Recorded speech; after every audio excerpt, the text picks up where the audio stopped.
Baik, kita bergeser ke topik berikutnya mengenai apakah sistem demokrasi kita sudah membuka ruang partisipasi politik rakyat. Kita akan lihat bersama hasil pollingnya. Sistem demokrasi apakah sudah membuka ruang partisipasi politik rakyat? Dan 87% mengatakan ini belum seperti itu. Saat berbagai negara dengan demokrasi yang sehat menghadapi rendahnya partisipasi pemilih, demokrasi Indonesia yang disebut cacat mencapai lebih dari 81%, namun tidak ada ruang partisipasi politik rakyat pasca pencoblosan. Padahal perumusan kebijakan dalam iklim demokrasi semestinya inklusif, mekanisme konvensi sebagai penjaringan calon pemimpin yang lebih demokratis juga belum menjadi tradisi. Silakan tanggapannya mungkin dari Prof. Sadik terlebih dahulu. Jadi seseorang itu kalau mau menjadi pemimpin dimotivasi oleh keinginan berkuasa, pasti berbeda kalau seseorang yang mau jadi pemimpin dengan motivasi mau jadi pelayan, services.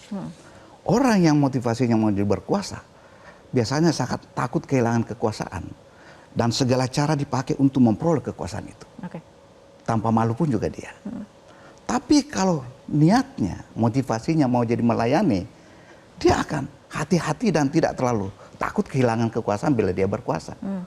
Karena pada saat itulah dia mempraktekkan namanya the highest level of leadership. Kepemimpinan tingkat tinggi yang memberikan pertama, put people first. Tempatkanlah rakyat di atas segala-galanya, di atas kepentingan kelompok, apalagi kepentingan pribadi. Ini.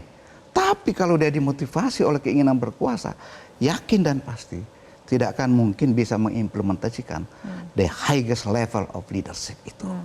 Nah, ini saya melihat di sini kita punya sistem partai politik belum mampu menemukan itu. Jadi kan ada namanya smart city, harusnya ada smart system juga yang kita bangun supaya sistem kita ini baik, cerdas. Kita harus hati-hati dengan sistem politik di negara komunis dan negara demokrasi. Ini yang berbahaya ya. Kalau sistem politik di negara demokrasi itu kan dia pendekatan dari bawah ke atas. Demokrasi. Tapi kalau komunis dari atas ke bawah. Dan mengontrol semua kehidupan dan menghimpun semua kekuatan itu dalam satu, sehingga memonopoli kehidupan dalam segala aspek secara monolitik. Ini berbahaya. Mas Hensat? Gini, ini menurut saya, ini mohon maaf ya, kan ada buku tuh Prof yang nulis William Bloom. Dia bilang begini, dosa terbesar Amerika Serikat itu adalah mengekspor demokrasi ke negara-negara yang belum siap berdemokrasi. Menurut saya salah satunya Indonesia tuh. Sehingga Indonesia ini menerjemahkan demokrasinya sendiri gitu. Jadi demokrasinya itu masih dicari-cari tuh di Indonesia. Misalnya nih Prof ya, oposisi. Memang nggak ada di Indonesia oposisi itu, adanya di kekuatan di luar partai. Tapi kan kalau kemudian rakyat tidak puas, dibantu oleh partai oposisi memberikan kritikan-kritikan ke penguasa, ke pemerintah, harusnya kan oposisinya naik suaranya. Di Indonesia kan enggak. Oposisinya udah derita lo aja gitu, begitu masuk ke pemilu enggak banyak juga dipilih. PKS misalnya, naik kursinya cuma 3. Demokrat turun. Padahal sepanjang 2019 sampai 2024 kerap memberikan masukan kritis kepada pemerintah kan. Demokrat oke lah di ujung-ujung kemudian masuk ke pemerintahan, tapi kan udah telat juga di ujung-ujung. Jadi artinya demokrasi di Indonesia masih mencari celah dan mencari bentuk sebetulnya. Dicari yang legal, harus legal pokoknya. Karena pikirannya harus legal, kalau peraturannya agak-agak nggak seru gitu ya buat orang yang berkuasa, peraturannya dirubah.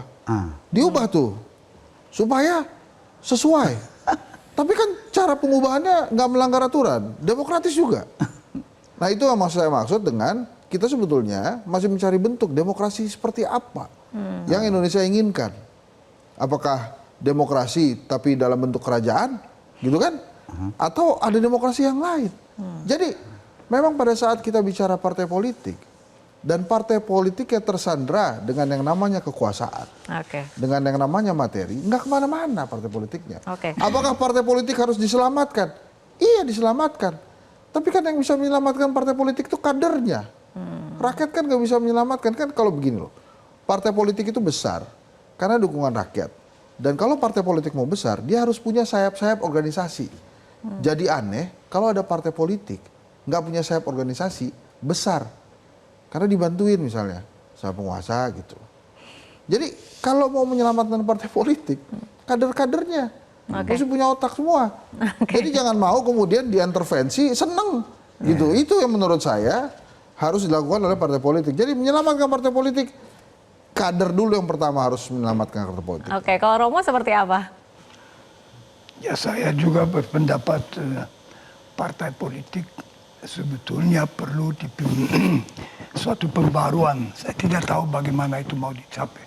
Tentu tergantung juga dari orang dan jangan ada peraturan yang seakan-akan dari atas mendukung bahwa mereka semua menjadi satu dengan pemerintah dan suara kritis tidak terpenuhi. Karena itu batas-batas ambang yang tertinggi menurut saya semua harus diturunkan supaya ada alternatif yang naik.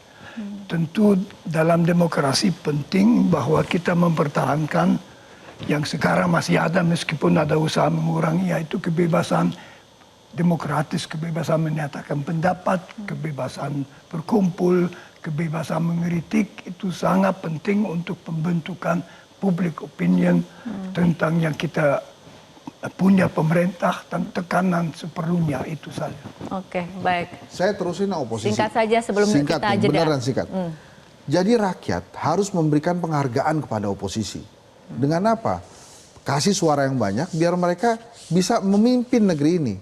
Sebetulnya itu pernah dilakukan pada saat PDI Perjuangan, oposisi dari SBY, Gerindra, oposisi dari SBY, dari Demokrat, akhirnya ada reward dari rakyat. PDI Perjuangan bisa memunculkan Jokowi berkuasa. Gerindra hari ini bisa memunculkan Prabowo walaupun harus menunggu lama. Tapi itu tidak terjadi pada saat pemilu 2019. Demokrat dan PKS nggak dapat reward dari rakyat. Baik Bapak-Bapak, kita akan lanjutkan lagi perbincangan, tapi kita ikuti jeda berikut terlebih dahulu.